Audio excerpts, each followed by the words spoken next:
Screen पे आपको एक टॉपिक दिखाई दे रहा होगा, रेजोनेंस।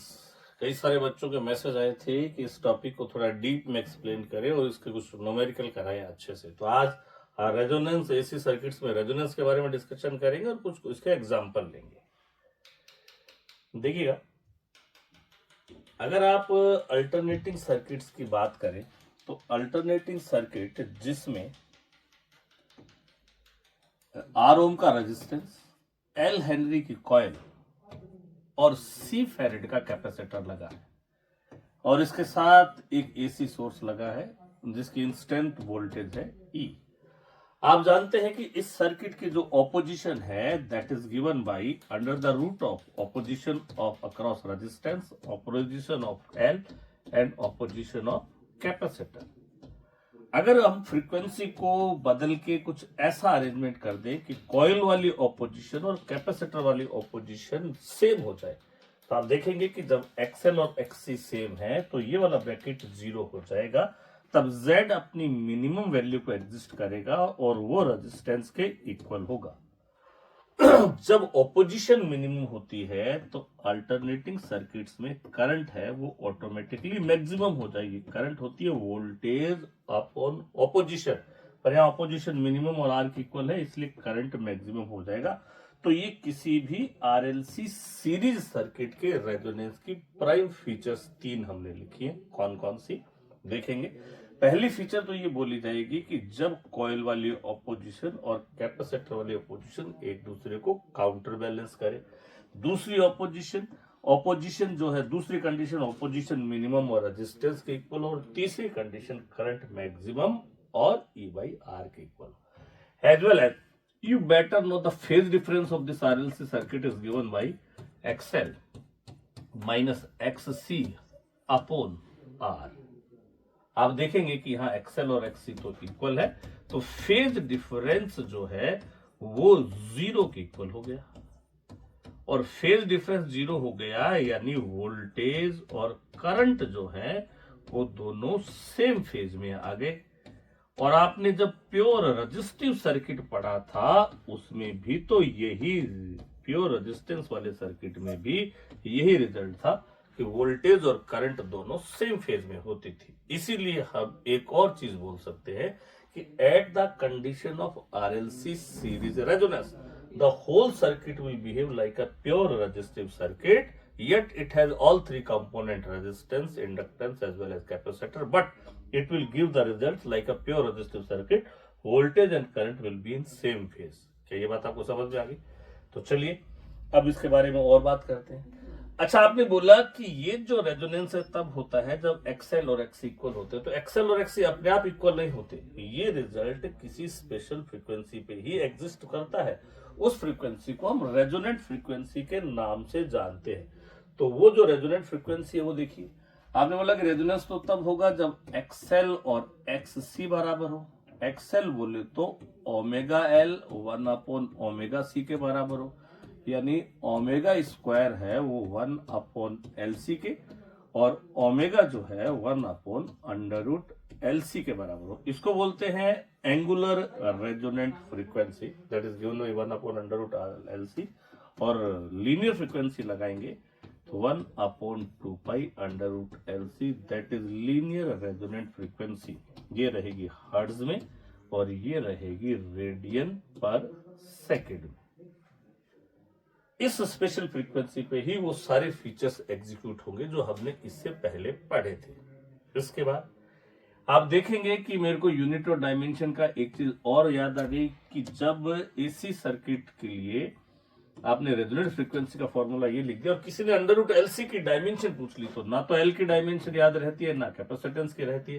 पर अगर आपको ये फॉर्मूला ध्यान है तो आप बोल सकते हैं कि under root LC 1 upon frequency यानी टाइम पीरियड के इक्वल है, तो टाइम पीरियड के इक्वल है तो इसकी डायमेंशन t1 और इसका यूनिट है वो सेकंड हो जाएगा। और देखिए अब इसको एक ग्राफिकली रिप्रेजेंटेशन से और समझते हैं।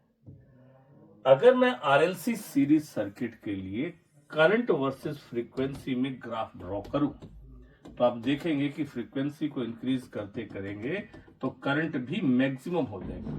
एक स्पेशल फ्रीक्वेंसी पे करंट है वो अपने मैक्सिमम वैल्यू को एग्जिस्ट करवाएगा, जिसको बोलते हैं आई नॉट।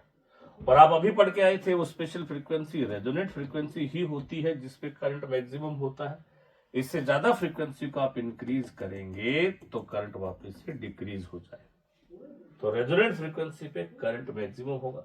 इसके उल्टा अगर आपको ऑपोजिशन का ग्राफ पूछ ले विद रिस्पेक्ट टू फ्रीक्वेंसी, तो आप देखेंगे कि फ्रीक्वेंसी के बढ़ने से ऑपोजिशन घटते घटते एक स्पेशल फ्रीक्वेंसी पे ऑपोजिशन मिनिमम हो जाती है, और वो फ्रीक्वेंसी ही रेजोनेंट फ्रीक्वेंसी होती है जहां ऑपोजिशन मिनिमम और रेजिस्टेंस के इक्वल होती है। इस फ्रीक्वेंसी पे अगर पावर देखें तो पावर आई स्क्वायर आर ये भी मैक्सिमम पावर होती है। अब इसके आजू बाजू दो स्पेशल फ्रीक्वेंसीज को मैं चूज करता हूं, एक का नाम दिया F2 और एक का नाम दिया F1। ये जो दोनों स्पेशल फ्रीक्वेंसी होती है इनको बोला जाता है half power frequencies. Half power frequencies, ये जो फ्रीक्वेंसीज हैं इसको लोअर और इसको अपर हाफ पावर फ्रीक्वेंसीज। इन फ्रीक्वेंसीज पर करंट जो है वो मैक्सिमम का करंट जो है मैक्सिमम का 1/√2 टाइम्स 1/√2 टाइम्स। और पावर अगर देखेंगे तो ये इसका स्क्वायर कर दूं तो पावर जो है वो मैक्सिमम का हाफ हो जाती है, मैक्सिमम का हाफ हो जाती है, इसीलिए इनको बोला जाता है हाफ पावर फ्रीक्वेंसीज। आपसे कोई पूछे कि हाफ पावर फ्रीक्वेंसीज क्या है तो आप बोलेंगे the special frequencies these are lying both side of the resonant frequency. जब पावर मैक्सिमम का हाफ और करंट मैक्सिमम का 1/√2 टाइम्स होता है तो उनको हाफ पावर फ्रीक्वेंसीज बोला जाता है। इनके बीच का जो गैप है इस F2 माइनस F1 को बैंडविड्थ बोला जाता है। कोई पूछे कि बैंडविड्थ क्या है तो आप बोलेंगे कि बैंडविड्थ जो होती है ये लीनियर बैंडविड्थ है और इसको बोलते हैं एंगुलर बैंडविड्थ। तो आप बोलेंगे कि बैंडविड्थ जो है that is the gap of the frequencies, gap of the half power frequencies. वो पूछेगा कि ये तो इसका न्यूमेरिकली मीनिंग बता दिया, gap of half power frequencies, इसका कंसेप्चुअली मतलब समझाई। तो आप ये बोलेंगे कि ये वास्तव में एक फ्रीक्वेंसीज का वो ड्यूरेशन है जिस पे आप किसी ऑपरेटर्स को ऑपरेट कर सकते हैं। अगर आप बेस्ट ऑपरेशन चाहते हैं तो उस ऑपरेटर्स को रेजोनेंस फ्रीक्वेंसी पे ऑपरेट कराएं जिससे करंट तो मैक्सिमम रहेगा और ऑपोजिशन मिनिमम रहेगी। फिर भी अगर आप जैसे रेडियो का ट्यूनिंग वाला बटन है उसको हिलाएंगे तो कैपेसिटर लगाता है उसमें एक वेरिएबल, तो कैपेसिटेंस चेंज होने से फ्रीक्वेंसी चेंज होती है। उस फ्रीक्वेंसी के चेंज होने से मान लो यहां तक आप उसको ऑपरेट करेंगे तो थोड़ा बहुत साउंड सुनाई देगा, थोड़ा बहुत नॉइज भी सुनाई देगा, और बढ़ाएंगे तो यहां तक सुनाई देगा। इससे लेस और इससे हाई वैल्यू की फ्रीक्वेंसी पे वो फिर स्टेशन चलेगा नहीं, फिर कोई नए स्टेशन के लिए वो फ्रीक्वेंसी ट्यून हो जाएगी। यानी ये वास्तव में एक ड्यूरेशन बताता है जिस पे आप किसी ऑपरेटर्स को ऑपरेट कर सकते हैं। वैसे बेस्ट ऑपरेशन तो रेजोनेंट फ्रीक्वेंसी पे ही होगा। ऐसे ही क्वालिटी, ये जो सर्किट है इस रेजोनेंट सर्किट से रिलेटेड, ग्राफ से रिलेटेड मैं एक और चीज बताना चाहूंगा, उसको बोलते हैं क्वालिटी फैक्टर, क्यू फैक्टर। वो क्वालिटी फैक्टर जो होता है वो होता है रेजोनेंट फ्रीक्वेंसी और बैंड विड्थ का रेशियो। अगर एंगुलर में लिखूंगा तो इनका रेशियो, वैसे और रेजोनेंट फ्रीक्वेंसी और इनका रेशियो देखूं तो एक ये भी फॉर्मूला है हमारे पास, एज वेल एज ये सारे फॉर्मूले क्वालिटी फैक्टर के हैं, कैपेसिटर की ऑपोजिशन अपॉन रेजिस्टेंस। अब कोई पूछे कि क्वालिटी फैक्टर क्या है तो आप अगर ये बताएंगे तो ये तो आपको ये बताएगा कि इसका न्यूमेरिकल मीनिंग है, why it is called quality factor, Q factor, quality कैसे रिप्रेजेंट करता है वो देखते हैं। वास्तव में आप देखेंगे कि आरएलसी सीरीज सर्किट में 3 कंपोनेंट होते हैं, एक आर, एक एल और एक सी, एक रेजिस्टेंस, एक कॉइल और एक कैपेसिटर। ये तीनों ही एनर्जी को यूज करते हैं। ये एनर्जी को हीट की फॉर्म में यूज करता है, ये एनर्जी को मैग्नेटिक एनर्जी की फॉर्म में, और ये एनर्जी को इलेक्ट्रोस्टैटिक एनर्जी की फॉर्म में रखता है।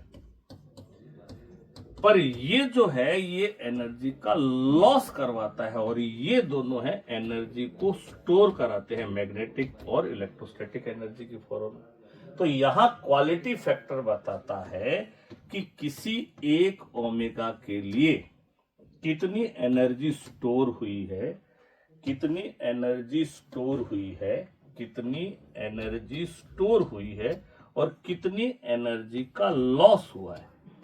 जैसे ओमेगा, ये जो एनर्जी जो स्टोर होती है उसको अपन लिख सकते हैं, मैग्नेटिक एनर्जी होती है ½ L I², और ऐसे ही करंट में जो एनर्जी होती है वो होती है I²R।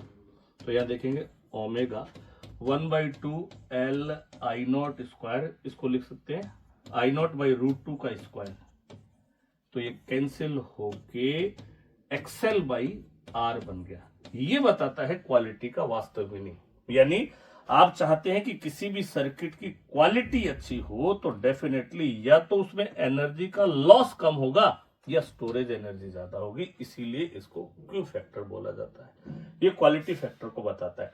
एक चीज और देखिए, आपने देखा कि मेरे पास दो सर्किट है, ये फ्रीक्वेंसी वर्सेस करंट में। एक तो ग्राफ मैंने ये बनाया, इसकी रेजोनेंट फ्रीक्वेंसी ये है और इसका बैंडविड्थ ये है। इस ग्राफ को मैंने बोल दिया ए। ऐसे ही मैंने एक ग्राफ और बना दिया जिसकी रेजोनेंट फ्रीक्वेंसी तो सेम है पर इसकी बैंडविड्थ कम है। तो आप देखेंगे कि क्वालिटी फैक्टर जो होता था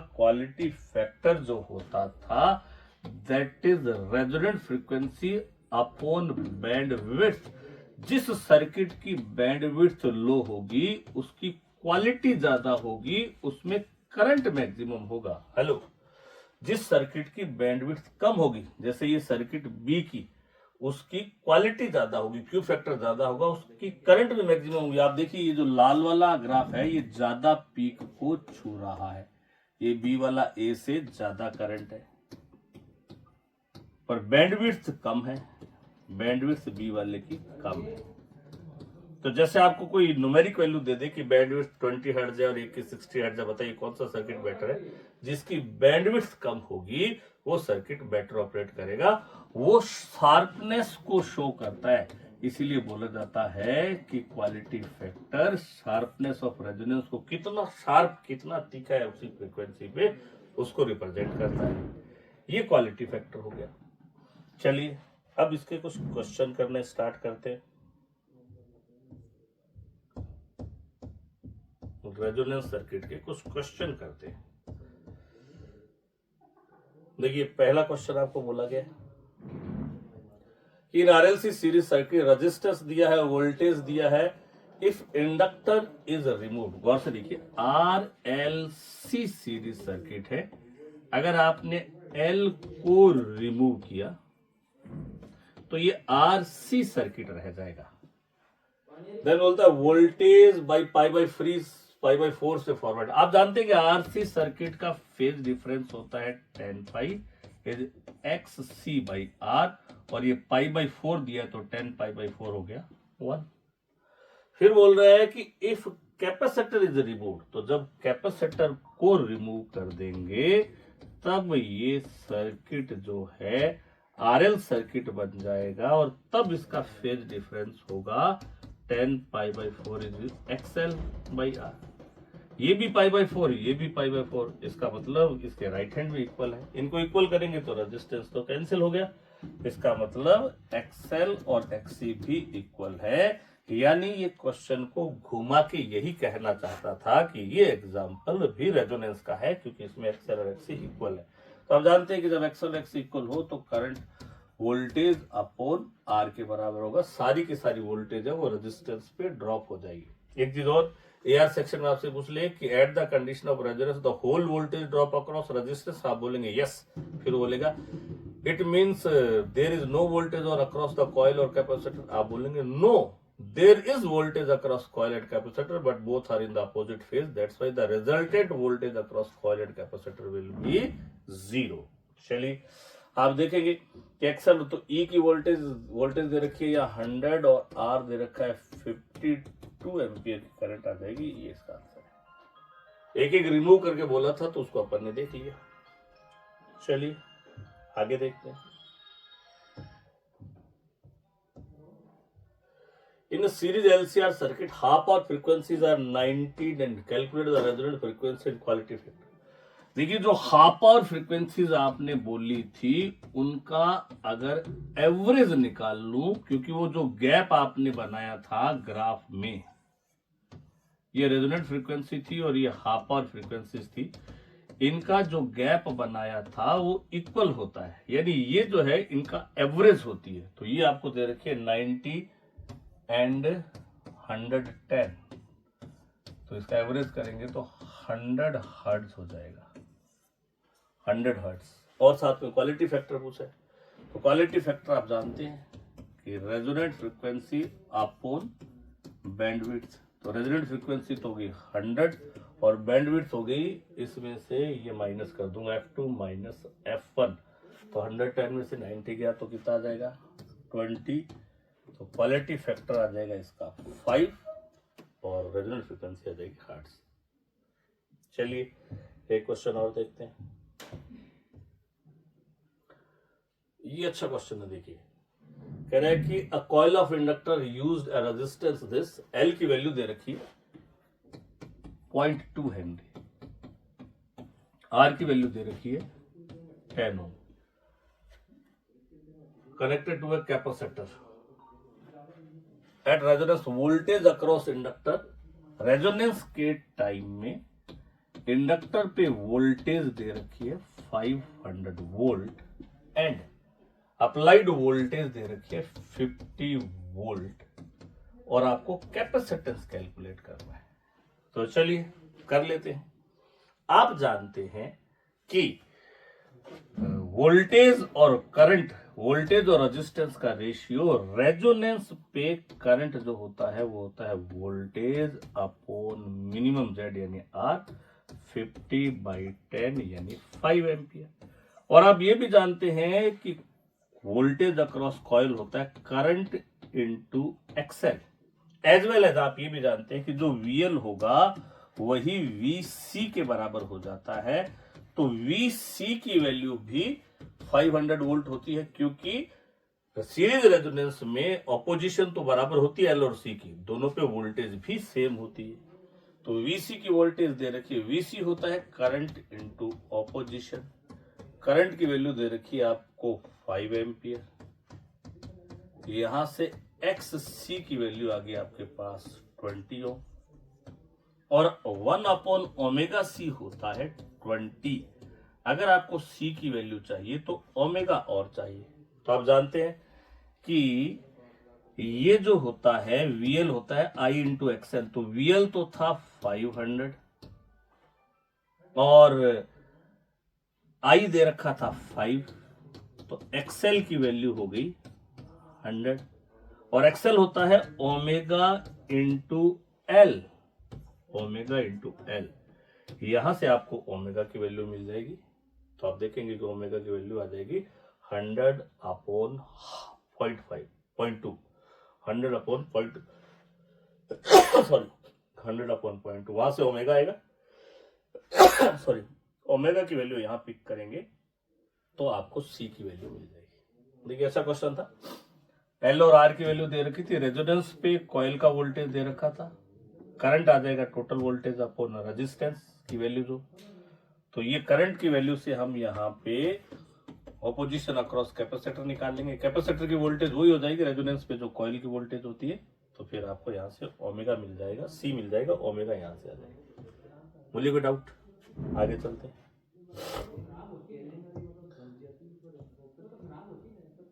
In a series LCR circuit, current at resonance is 10 ampere. At a frequency slightly away from the resonance, current become दे रखी है 10 एम्पियर। तो वोल्टेज कितना हो जाएगा?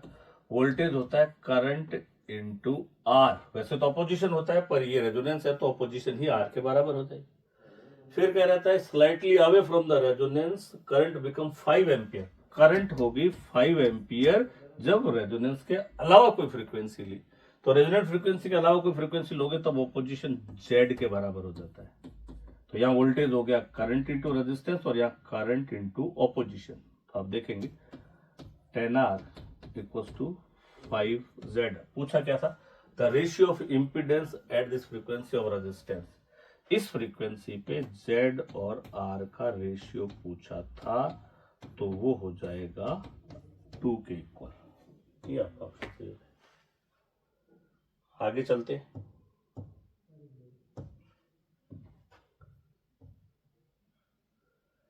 Parallel LCR circuit has inductive branch resistance negligible. At a resonance, the impedance is 100 ohm. Applied voltage is 100 volt. Find the current through inductor if Q. आप गौर से देखिए कि करंट जो है वो हो जाएगी वोल्टेज अपॉन ऑपोजिशन, इसको कैंसिल आउट करेंगे, यानी 0.1 एम्पियर। और पैरेलल रेजोनेंस सर्किट जो होता है उसमें क्वालिटी फैक्टर होता है, सीरीज में तो होता था XL अपॉन R, अब यहां करंट से मल्टीप्लाई करेंगे तो पैरेलल में होता है करंट इन L और C, करंट इन L और C और टोटल करंट। तो आपसे पूछा है करंट थ्रू द इंडक्टर, तो IL की वैल्यू है वो Q इंटू I के बराबर हो जाएगी। Q की वैल्यू आपको दे रखी है 10 और I की वैल्यू आ गई थी 0.1, इसको मल्टीप्लाई करेंगे तो 1 एम्पियर करंट आ जाएगी कॉइल में। ये ध्यान रखिएगा कि पैरेलल सर्किट में for the RLC parallel circuit the quality factor is given bye IL upon I, current in coil, and current total current upon, या फिर current in capacitor upon total current. और देखते हैं कुछ क्वेश्चंस को।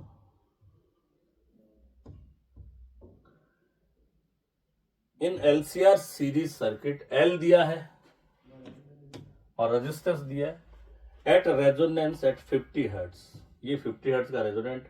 If capacitance is change such that the new resonance frequency become 100 hertz, find new capacitance.